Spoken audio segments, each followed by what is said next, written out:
Hi there, Jeffrey Rhoades from Experimental Homesteader, Exotic Gardening, and Sheri and Richerson.com. Please subscribe.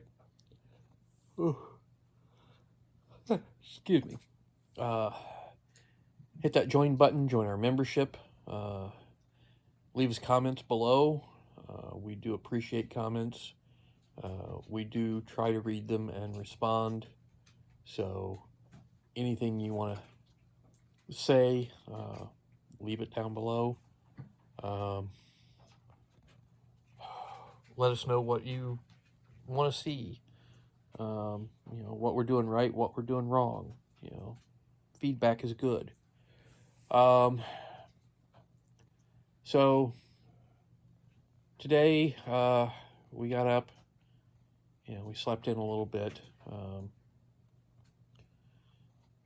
Got up. We took a little cart down to a friend so that she can use our little cart for her stuff that she's taken to a craft show next weekend. Tomorrow. Oh, she's doing one tomorrow. Okay. And next weekend. And next weekend. Okay.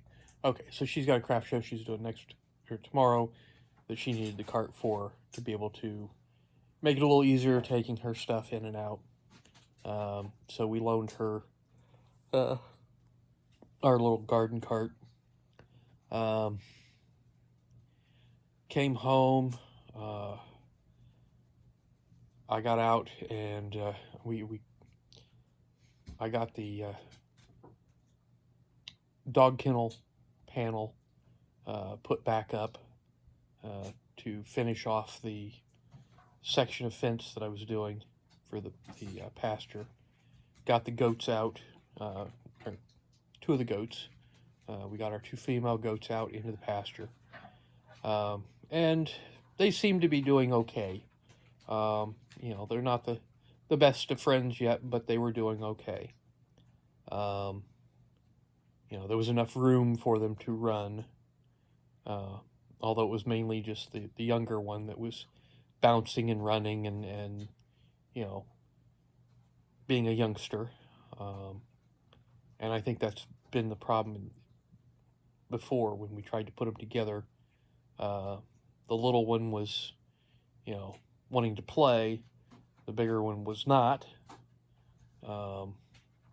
And, hadn't quite, figured out the pecking order exactly.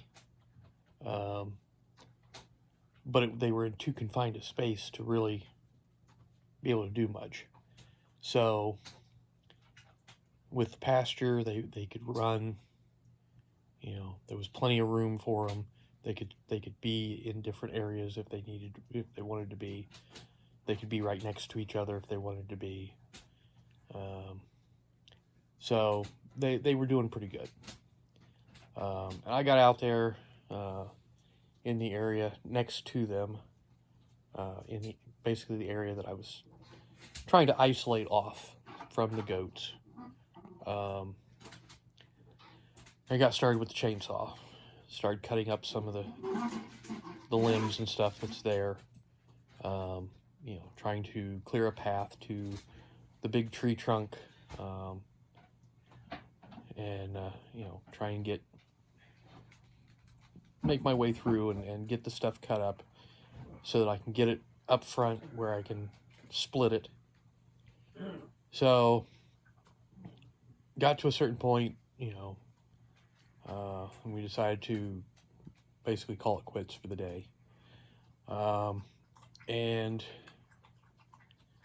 I went to get the pickup truck to bring stuff around front. Now, a couple weeks ago, we had a flat tire on the truck. We took it to the shop.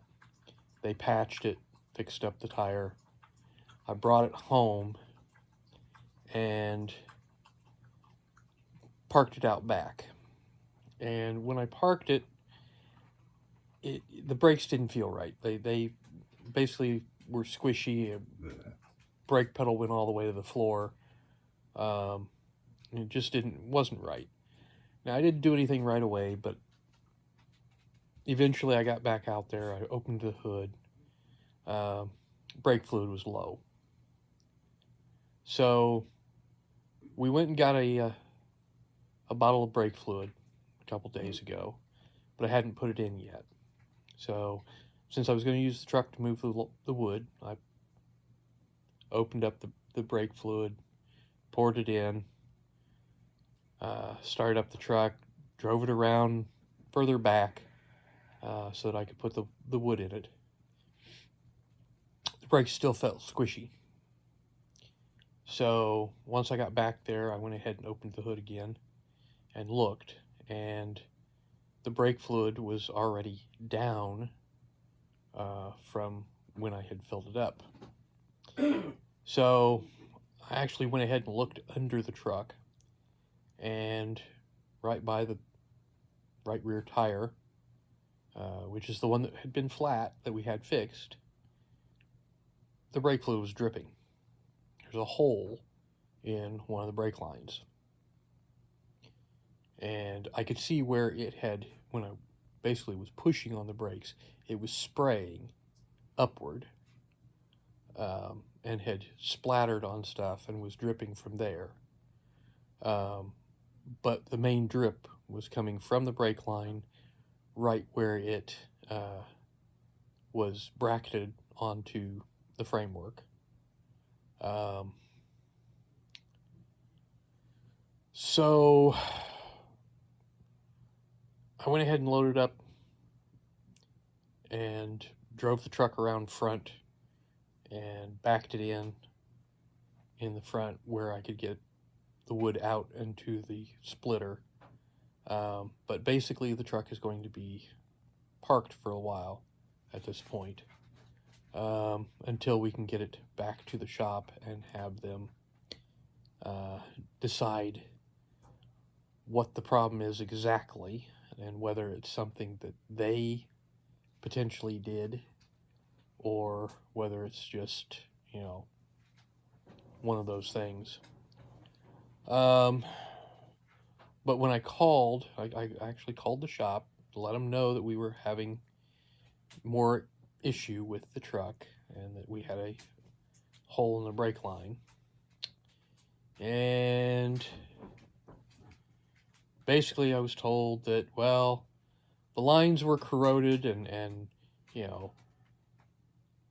probably needed to be replaced. And I'm thinking, they had the truck up on the racks when they were doing the tire, and they didn't bother to say anything about corroded brake lines. And earlier in the year, they had the truck for about 6 months working on it and never said anything about corroded brake lines. So, really kind of irritated that, I'm being told, well, this happens when the brake lines get heavily corroded, and the brake lines were corroded, and this could happen.